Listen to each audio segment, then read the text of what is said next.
Good evening साथियों। ज्ञान घर के यूट्यूब चैनल में आपका स्वागत है। सीजीएल का प्रैक्टिस सेट चल रहा है और आप मॉक टेस्ट लगा रहे होंगे। लगाने के बाद कुछ ना कुछ तो इम्प्रूवमेंट ज़रूर देखने को मिला होगा।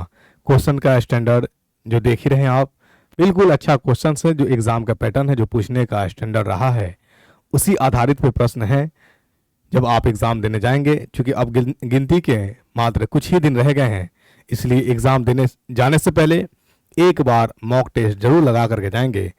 जिससे क्या होगा कि जो आसान सा क्वेश्चन गलती हो जाती थी, वो अब इस मॉक टेस्ट के बाद बिल्कुल गलती नहीं होगी। तो आइए साथियों, हम लोग सेट पे आते हैं। आज का प्रश्न आपके लिए क्या प्रश्न है? प्रश्न है, कथक के बनारस घराने के संस्थापक कौन थे? दिए गए ऑप्शन में आपका है ईश्वरी प्रसाद, शंभू महाराज, राजा चक्रधर सिंह, जानकी प्रसाद। तो ईश्वरी प्रसाद की बात करें तो इनको जो है मराठा से संबंधित है। मराठा सम्राट का संस्थापक के रूप में, या शंभू महाराज की बात करें, इन सभी का संबंध मराठा से है।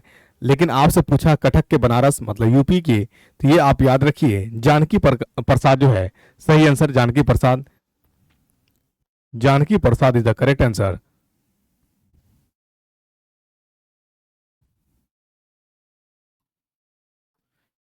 वही बात कर ले कि जानकी प्रसाद के अलावा भी अगर इसमें कोई अगर ऑप्शन दूसरा ऑप्शन बन सकता था तो बन सकता था बिल्कुल सुखदेव प्रसाद। जानकी प्रसाद और सुखदेव प्रसाद दो लोग हैं जिन्होंने बनारस के कथक का संस्थापक है सुखदेव प्रसाद। ठीक है, चलिए अगला प्रश्न है, भारत का संविधान का एक संप्रभु समाजवादी धर्मनिरपेक्ष लोकतांत्रिक गणराज्य है जिसमें सरकार की एक डैश प्रणाली है। तो दिए गए ऑप्शन में आपका एकात्मक संसदीय राजतंत्रीय राष्ट्रपति यानी संप्रभु समाजवादी धर्मनिरपेक्ष लोकतांत्रिक गणराज्य जिसमें सरकार की एक संसदीय प्रणाली है। बिल्कुल आपका आंसर सही जा रहा है, B is the correct answer. Bengal में दोहरी शासन व्यवस्था की नीति किस गवर्नर जनरल के दिमाग की उपज थी? बिल्कुल आप आंसर कर रहे हैं, सही कर रहे हैं। आपका आंसर आ रहा है रॉबर्ट क्लाइव। अब साथियों बात करेंगे कि दोहरी शासन प्रणाली क्या थी। दोहरी शासन प्रणाली थी एक दीवानी और एक निजामत। क्या अर्थ था दीवानी का अर्थ था यानी राजस्व का एकत्र करना, इकट्ठा करना, एकत्र करना, करने का अधिकार कंपनी को था, कंपनी को। और वही निजामत का अर्थ था प्रशासनिक अधिकार जो था नवाब के पास था। नवाब के पास प्रशासनिक अधिकार। यही थी दोहरी शासन नीति, जिसको जो है खत्म कर दिया गया हेस्टिंग्स के द्वारा। कब? यानी दोहरी शासन प्रणाली समाप्त किया गया किसके द्वारा? हेस्टिंग्स के द्वारा 1772 में। लागू कब किया गया था? लागू किया गया था 1765 में। ठीक है, चलिए और वही बात कर ले हम लोग लिटन की। तो लिटन जो है वर्नाकुलर प्रेस एक्ट लाने वाला यही है। अस्तबल सशस्त्र बल लाने वाला जो है लिटन ही है। डलहौजी की बात करें तो डलहौजी का मुख्य घटक हड़प नीति से संबंधित है। किससे? हड़प नीति से संबंधित है। ठीक है, चलिए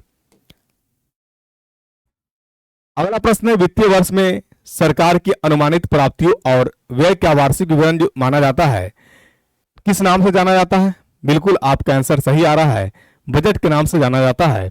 साथियों आपसे बात करूं, क्या बजट का उल्लेख संविधान में है? बिल्कुल नहीं है, आप सही आंसर कर रहे हैं।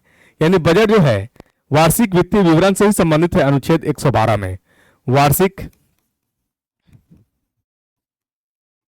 वित्तीय विवरण अनुच्छेद 112। यानी संविधान में बजट शब्द नहीं है, वार्षिक वित्तीय विवरण के नाम से है, अनुच्छेद 112 में। ठीक है, चलिए। निम्नलिखित में से किस रसायन का उपयोग तैयारी, भंडारण और वितरण के दौरान खाद्य पदार्थों और पेय पदार्थों की धीमा करने और उनका रंग बदलने के लिए परिरक्षक के रूप में किया जाता है? दिए गए ऑप्शन में नाइट्रस ऑक्साइड है, फॉजिन है, सल्फाइड है, क्लोरीन है। बिल्कुल आपका आंसर सही आ रहा है, सल्फाइड होगा। Sulphide is the correct answer. Sulphide जो है का फॉर्मूला होता है SO3। ये सल्फर डाइऑक्साइड गैस रिलीज करता है, जिससे क्या होता है कि जो भी मदिरा हो गया, पेय पदार्थ, बियर है, ठीक है, वाइन है, शराब है, इस सबको क्या करता है, इसमें फिल किया जाता है ताकि इसमें रंग बदलने, भूरा रंग आ जाए। दूसरी बात क्या है कि इसको लंबे समय तक स्टोर किया जा सकता है। खास करके अगर इसका सेवन ज्यादा अगर मात्रा में किया जाए तो अस्थमा की बीमारी हो सकती है। और संरक्षित चीजों से यानी इसका इस्तेमाल से जो स्टोर फूड होता है, स्टोर फूड्स होता है, उसके इस्तेमाल से अभी मैक्सिमम लोगों में अस्थमा का प्रॉब्लम हो रहा है, मतलब रिस्पायरेटरी सिस्टम में दिक्कत आ रही है, रिस्पायरेशन में श्वसन की क्रियाएं दिक्कत हो रही है, डिले हो रही है। ठीक है, चलिए वही बात कर ले। डी ऑप्शन में नाइट्रस ऑक्साइड। नाइट्रस ऑक्साइड का फॉर्मूला होता है N2O। इसका काम होता है दर्द निवारक। अगर आपके दांतों में दर्द है तो इसकी अगर स्प्रे कर लेंगे तो आपको आराम मिल जाएगी। दूसरी बात कि अगर इसको जो है इनहेल बार बार कर रहे हैं तो आप जो है हंसते रहेंगे, हंसता हुआ चेहरा रहेगा, इसलिए N2O को बोला जाता है लॉफिंग गैस, हास्य गैस के नाम से भी जाना जाता है, हास्य गैस। ठीक है, चलिए वही बात कर ले हम फॉस्जिन की। तो फॉस्जिन का फॉर्मूला होता है COCl2।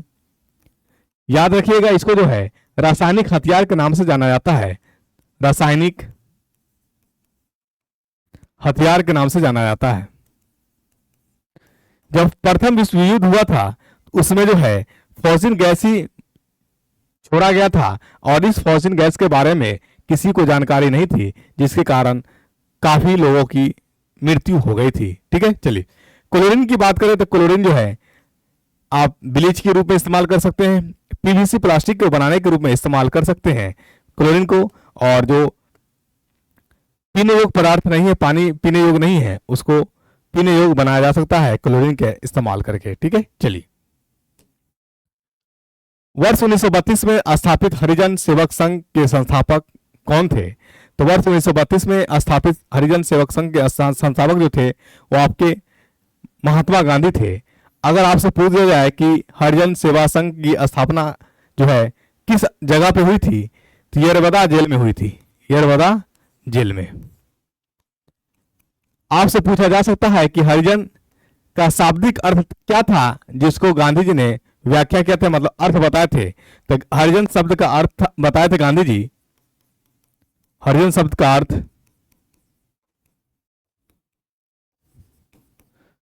ईश्वर का संतान, ईश्वर का संतान। वही साथियों अगर बात कर ले, आपसे पूछा जाए कि हरिजन सेवा संघ की स्थापना यानी हरिजन सेवा संघ का पहले भी कुछ नाम था क्या? तो जी हाँ साथियों, इसका भी पहले कुछ नाम था। इसका नाम क्या था बताइए? हरिजन सेवा संघ से पहले का नाम अस्पृश्यता निवारण संघ। उस समय इसके अध्यक्ष कौन थे? अध्यक्ष थे मशहूर उद्योगपति, प्रसिद्ध उद्योगपति। क्या नाम था? प्रसिद्ध उद्योगपति का नाम था घनश्याम दास बिरला, घनश्याम दास बिरला। सचिव कौन थे?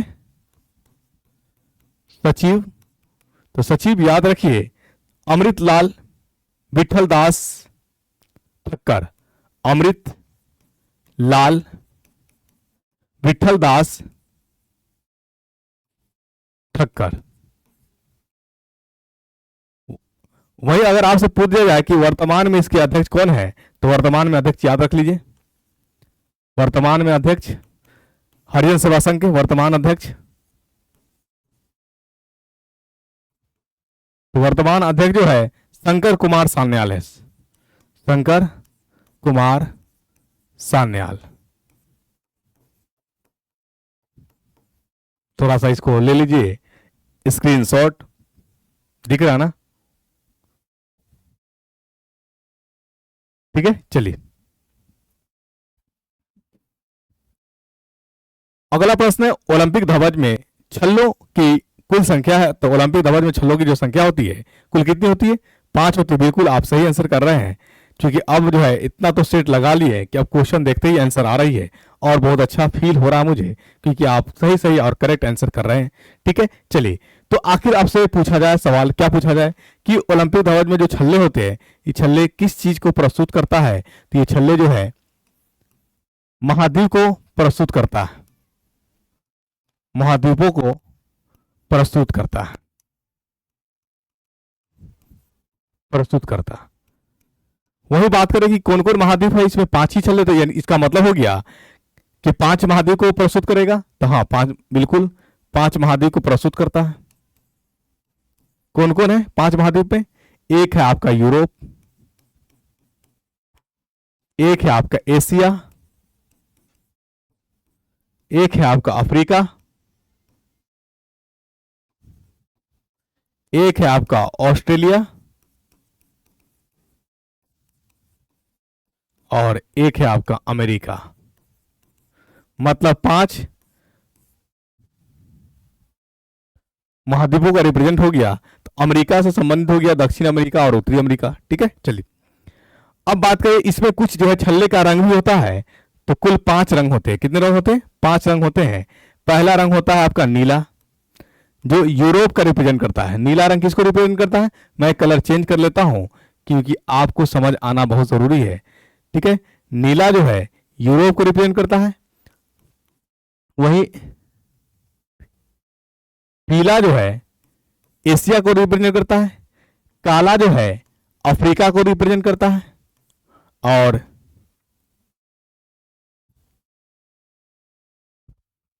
लाल जो है ऑस्ट्रेलिया को रिप्रेजेंट करता है। और हरा जो है अमेरिका को रिप्रेजेंट करता है। तो ये 5 रंग है, जो थोड़ा सा माइंड में आप रखिए। ठीक है ना, कोई दिक्कत? कलर, अच्छा अच्छा, चलिए सॉरी, यानी ऑस्ट्रेलिया जो है, ऑस्ट्रेलिया का रंग, बहुत बहुत धन्यवाद थोड़ा सुधारने के लिए। अरे यार, मिठी गया पूरा ही था। ऑस्ट्रेलिया, इसका रंग है आपका हरा, और अमेरिका का रंग है लाल। अमेरिका का रंग है लाल। ठीक है, चलिए तो इसको ले लीजिए स्क्रीनशॉट, काम ही आएगा। ठीक है, चलिए अगला प्रश्न आता है आपका, भारतीय संविधान का कौन सा अनुच्छेद है उपाधियों के उन्मूलन की बात करता है? तो दिए गए ऑप्शन में आपका अनुच्छेद 19, अनुच्छेद 18, अनुच्छेद 22 और अनुच्छेद 13। बिल्कुल आपका आंसर सही आ रहा है। अनुच्छेद 18 जो है उपाधियों का उन्मूलन की बात करता है। अनुच्छेद 18 इज द करेक्ट आंसर। वही बात कर लिया जाए कि अनुच्छेद 19 क्या करता है? तो अनुच्छेद जो है भाषण और अभिव्यक्ति की अधिकार है, यानी आजादी है। क्या है?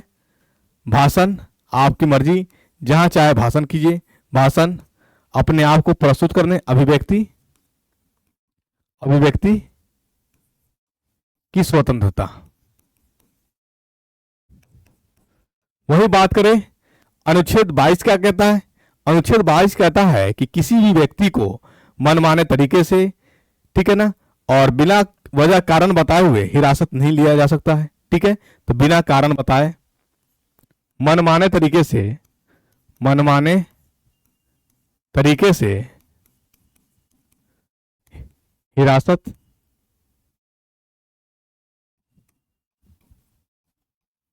में नहीं लिया जा सकता, नहीं लिया जा सकता जब तक कारण नहीं बताइएगा।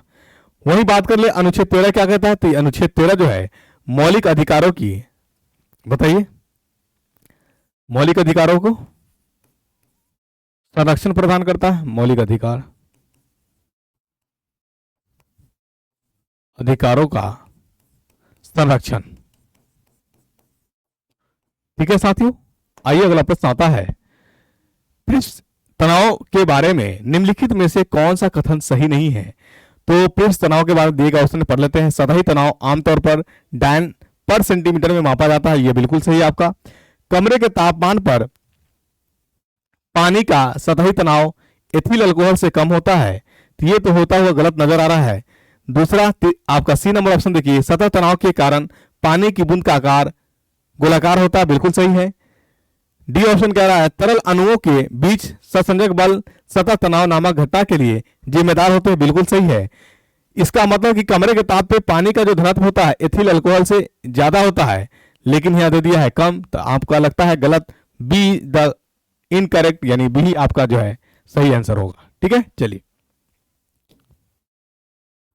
चाय और कॉफी भारत में किस श्रेणी के फसल के अंतर्गत आते हैं? तो चाय और कॉफी जो है भारत में किस श्रेणी के अंतर्गत आते हैं बताइए?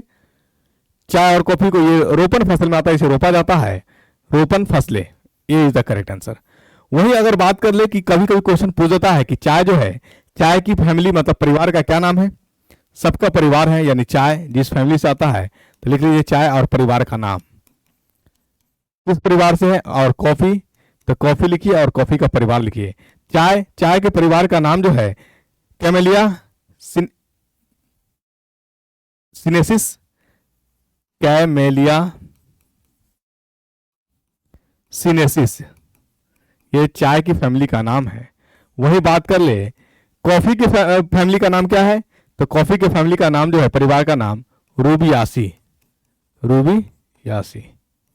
ठीक है, चलिए, तो ये थोड़ा रख लीजिए, कभी कभी क्वेश्चन पूछ देता है। साइमन कमीशन भारत में कब आया? साइमन कमीशन भारत कब आया? 1928, 3 फरवरी 1928 को आया, बिल्कुल आपका सही आंसर है। ठीक है, चलिए। अगला प्रश्न है, भारत में निम्नलिखित में से किस क्षेत्र को खनिजों का भंडार कहा जाता है? दक्कन का पठार, पश्चिमी घाट, छोटा नागपुर, हिमालय। बिल्कुल आपका आंसर सही आ रहा है। छोटा नागपुर को जो है क्या कहा जाता है? खनिजों का भंडार कहा जाता है, छोटा नागपुर वाला एरिया है। 2011 की जनगणना के अनुसार आंध्र प्रदेश राज्य की साक्षरता दर है, तो ये तो आप बिल्कुल सही आंसर कर रहे हैं, 67.2। थोड़ा 2011 में ही हुआ, 21 में होने थे लेकिन कोविड के कारण नहीं हो पाए। अब 10 साल के बाद 31 में ही होगा। ठीक है, चलिए, तो जब तक ये 2011 की जो डेटा है उसको आप याद रखिए। जीवन के भौतिक गुणवत्ता सूचकांक में निम्नलिखित में से कौन सा संकेत शामिल नहीं है? साक्षरता शामिल है, जीवन प्रत्याशा ये शामिल है, शिशु मृत्यु दर शामिल है, शामिल नहीं कौन है? लिंग विकास सूचकांक ये शामिल नहीं है, तो नहीं की तुलना नहीं से D is the correct answer.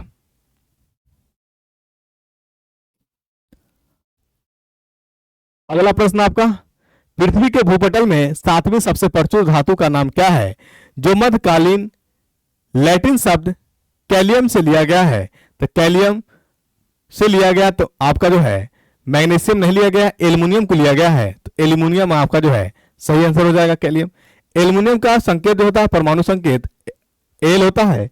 इसकी एटॉमिक नंबर की बात करें, परमाणु संख्या की बात करें 13 होता है, परमाणु द्रव्यमान की बात करें तो 27 होता है। आपसे क्या क्या पूछ सकता है? प्रोटॉन पूछ सकता है, तो प्रोटॉन 13। इलेक्ट्रॉन पूछ सकता है, इलेक्ट्रॉन जितना प्रोटॉन होगा उतना ही इलेक्ट्रॉन होगा, 13। न्यूट्रॉन पूछ सकता है, तो न्यूट्रॉन होता है क्या, बोलिए? न्यूट्रॉन होता है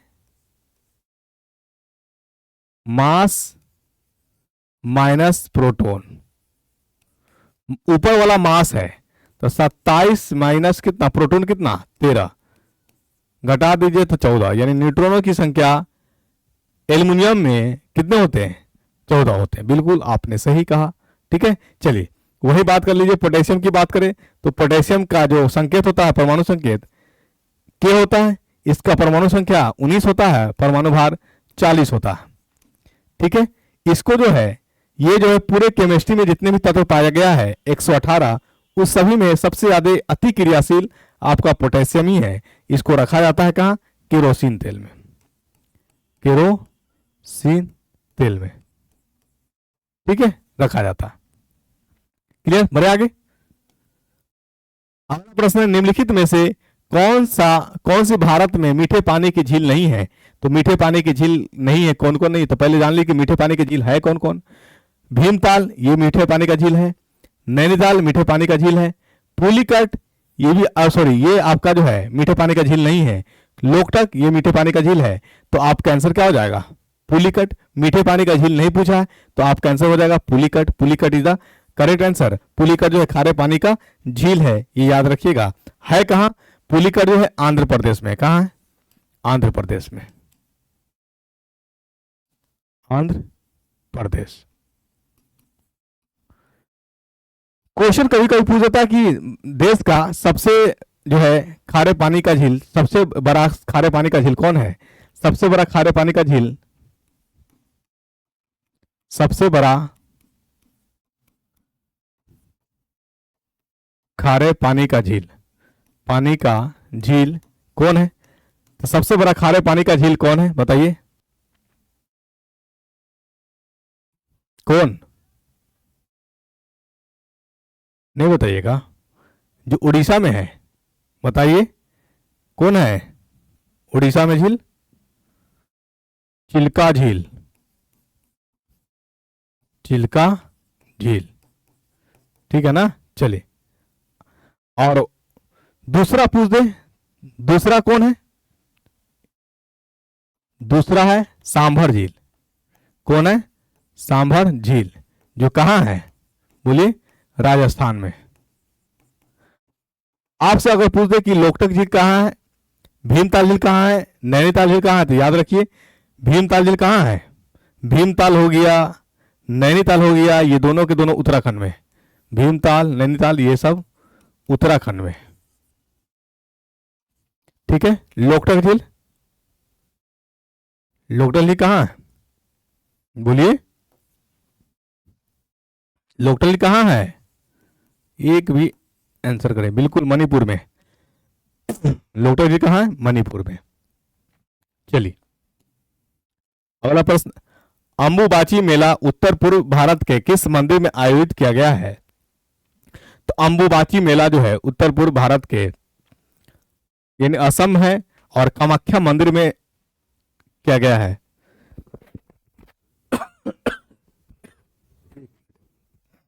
ठीक है, कामाख्या मंदिर में।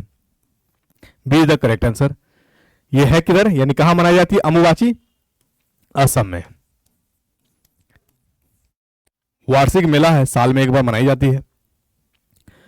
निम्नलिखित में से कौन सी कोशिका स्तनधारियों के यकृत में पाई जाती है? तो यकृत किडनी में पाए जाने वाले कोशिकाओं को कहा जाता है pulmonary sorry renal renal cell. Renal cell को हिंदी में कहेंगे कुफर कोशिकाएं, और कुफर कोशिकाएं आपके ऑप्शन में मौजूद है। वही दिए गए ऑप्शन में हम बात कर ले पुरकिंज कोशिका क्या होता है। तो पुरकिंज कोशिका जो होता है ना, ये याद रखिए, जो मस्तिष्क होता है, मस्तिष्क के दो तीन भाग होते हैं, अग्र मस्तिष्क, पश्च मस्तिष्क और मध्य मस्तिष्क। दो पश्च मस्तिष्क जो होता है, जिसको हम लोग हिंड ब्रेन कहते हैं, उसी में एक पार्ट होता है सेरिबेलम। कौन होता है? सेरिबेलम होता है। तो ये सेरिबेलम में पाया का जो है बाहरी सतह होता है। सेरिबेलम का बाहरी सतह जो होता है, जिस कोशिका का बना होता है, उसी को हम लोग कहते हैं पुरकिंज कोशिका। सेरिबेलम की बाहरी सतह, ठीक है, बाहरी सतह, ये थोड़ा सा याद रख लीजिए। वही बात कर लेते हैं हम लोग संवेदी कोशिका। तो संवेदी कोशिका यानी कोई भी चीज आपको फील होता है या चुभन होता है, चोट लगती है या कोई चींटी काटता है, तो इसकी जो सूचनाएं होती है मानव मस्तिष्क तक पहुंचती है। तो यानी संवेदन कोशिकाएं जो है वहां पाया जाता है जहां पे आप एब्जॉर्ब करते हैं, उत्तेजनाएं फील करते हैं, तो संवेदन कोशिकाएं हैं। माइक्रोगिलिया कोशिकाएं क्या होती है? तो माइक्रोगिलिया भी आपका मस्तिष्क में ही central CNS central nervous system के अंदर पाए जाने वाले माइक्रोगिलियल कोशिकाएं हैं। अगर मस्तिष्क के अंदर चोट लग जाती है या कोई जो है रोगजनक यानी रोगाणु उत्पन्न करने वाला है, तो उसको क्या करता है? ये ठीक करता है। चोट हो या रोग जनक एरिया हो, उसको ये क्या करता है? ठीक करता है। तो लिख लीजिए, ये सब मस्तिष्क में पाया जाने वाला है और ये मुख्य अंग है सेंट्रल नर्वस सिस्टम का, ठीक है, ठीक करता है।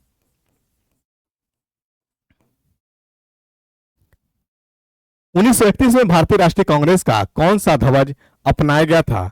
तो 1931 में जो भारतीय राष्ट्रीय कांग्रेस का जो ध्वज अपनाया गया था, वो खादी से बना एक तिरंगा था, जिसमें रंग थे, कौन कौन रंग था? सफेद, हरा और लाल था पहली बार, ठीक है, और उसके सेंटर केंद्र पे चरखा था। तो ऑप्शन खादी से बना तिरंगा झंडा जिस पर चरखा का प्रतीक बना हुआ था। दूसरा ऑप्शन कह रहा है बी ऑप्शन, कपड़े से बना चरखा सहित दो रंग का झंडा था। दो रंग नहीं था, तीन रंग था, तो बी नहीं होगा। चरखे के प्रतीक वाला एक रंग का झंडा था, ये भी नहीं था, तीन रंग था। कपड़े से बना नीला झंडा, तो आपका आंसर बिल्कुल सही जा रहा है। कौन कौन रंग था? चरखा से बना हुआ, तो उस समय रंग जो था सफेद था, हरा, लाल, ठीक है। गांधी ध्वज जो है कब अपनाया गया था? गांधी ध्वज 1921 में। इस समय कौन रंग था? इस समय रंग था केसरिया, सफेद, हरा। वही कह दिया जाए कि स्वराज ध्वज कब अपनाया गया? ये कांग्रेस द्वारा पूर्ण रूप से अपनाया गया था स्वराज ध्वज, तो इसका भी लिख लीजिए। स्वराज ध्वज जो है 1931 में अपनाया गया कांग्रेस के द्वारा। किसके द्वारा? कांग्रेस के द्वारा 1931 में। और इसका भी रंग क्या था? केसरिया। आधिकारिक रूप से स्वराज ध्वज को अपनाया गया कांग्रेस द्वारा केसरिया, सफेद और हरा, ठीक है। चलिए, प्रकाश संश्लेषण के लिए किस गैस की आवश्यकता होती है? तो प्रकाश संश्लेषण के लिए आवश्यकता गैस ऑप्शन है आपका कार्बन मोनोऑक्साइड, बिल्कुल नहीं। कार्बन डाइऑक्साइड, तो आपका आंसर कार्बन डाइऑक्साइड। ये तो आप सही आंसर कर ही रहे हैं, बिल्कुल, इसमें कहीं डाउट ही नहीं है। 1920 के असहयोग आंदोलन के साथ किस अन्य आंदोलन को सम्मिलित किया गया? तो 1920 के जो असहयोग आंदोलन थे उसमें आपको सम्मिलित किया गया कौन? खिलाफत आंदोलन। खिलाफत आंदोलन भी 1920 के ही दरमियान होता है, तो जो उस समय हुआ होगा उसी को शामिल किया गया होगा। अगस्त क्रांति की बात करें तो अगस्त क्रांति 8 अगस्त 1942 गांधी जी के द्वारा।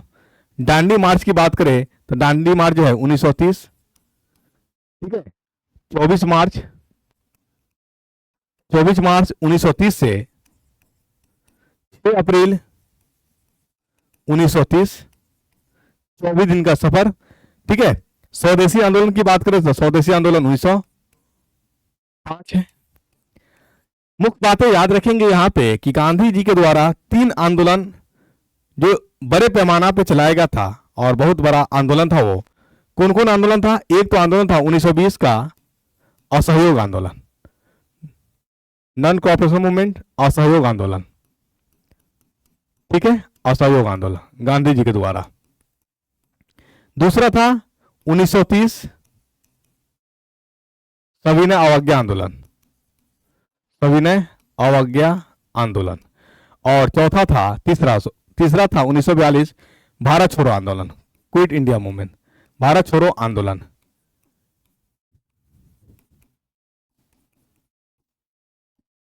ये तीनों आंदोलन गांधी जी के द्वारा, यानी इन तीनों आंदोलन का नेतृत्व करने वाला कौन है? गांधी जी। 1920 में असहयोग आंदोलन, 1930 में सविनय अवज्ञा आंदोलन और 1942 में भारत छोड़ो आंदोलन। लेकिन भारत को आजादी नहीं मिलती है, तो क्या ये आंदोलन बेकार गया? नहीं, इसमें लोगों को इकट्ठा करने का ये आंदोलन, यानी गांधी जी का अहम किरदार उभर करके आया कि भारत के सभी लोग एकजुट हो गए, ठीक है। अब बात करते हैं हम लोग कि आखिर सविनय अवज्ञा आंदोलन जो है 1930 की बात कर ले, 1930 ये क्यों लाया गया? तो 1930 से जो था 1928 में आता है कौन? Simon commission. तो दांडी मार्च जो निकाला गया साइमन कमीशन के विरोध में निकाला गया। तो मुख्य बात है, थोड़ा सा लिख लीजिए दांडी मार्च के बारे में, कभी कभी क्वेश्चन इसमें बन जाता है। दांडी मार्च साइमन के विरोध, साइमन के विरोध लाया गया। और ये विरोध जो, ये दांडी मार्च जो था नमक कर के खिलाफ था, नमक कर के खिलाफ, और कामयाबी मिली, इसमें कामयाबी मिली। आपसे पूछा जाएगा कि दांडी मार्च कहां से शुरू किया गया? तो अहमदाबाद, गुजरात के अहमदाबाद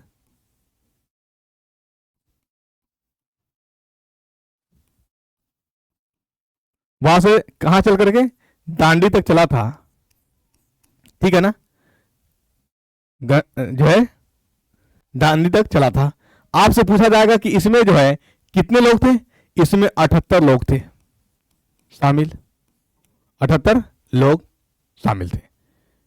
ठीक है, चलिए, तो ये मुख्य बात है, थोड़ा सा याद रखिए, कभी कभी पूछ देता है ना, कि इसमें कितने लोग शामिल थे और ये सफर कहाँ से कहाँ तक था। तो अहमदाबाद के आप जो है साबरमती भी लिख सकते हैं। अहमदाबाद में एक जगह है, कौन, साबरमती, साबरमती से चला था। ठीक है, अगस्त क्रांति, यहीं पे नारा दिए थे गांधी जी, करो या मरो, करो या मरो।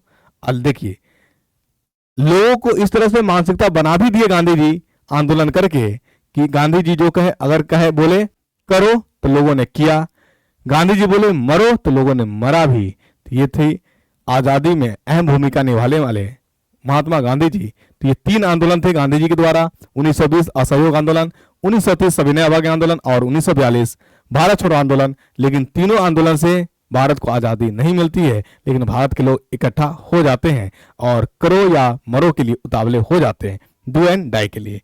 आइए अगला प्रश्न आता है, साकेवा के किरात खंबू राय समुदाय द्वारा मनाया जाने वाला एक धार्मिक त्योहार है, कहाँ मनाई जाती है? तो ये त्योहार जो है सिक्किम में मनाई जाती है, और ये वर्ष में, लिख लीजिए साकेवा, वर्ष में कितने बार मनाई जाती है? तो वर्ष में 2 बार मनाई जाती है, 2 बार मनाई जाती है। आखिर इसमें होता क्या है? इसमें क्या होता है ना, कि जो प्राकृतिक रूप से जो चीजें हैं उसको श्रद्धांजलि दी जाती है, श्रद्धांजलि दी जाती है। यानी क्या लिखिएगा, बोलिए क्या लिखिएगा?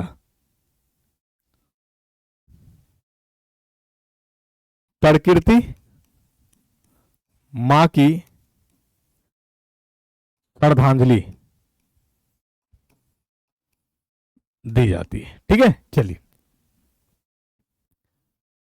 किस भारतीय मॉडल ने चीन में आयोजित मिस वर्ल्ड 2017 प्रतियोगिता जीती? ऑप्शन है जोया, नवनिका चटर्जी, मानुषी छिल्लर, प्रियंका चोपड़ा। बिल्कुल आपका सही आंसर आ रहा, मानुषी छिल्लर, ये मिस वर्ल्ड। मिस वर्ल्ड, देखिए विदेशियों का क्या कमाल होता है,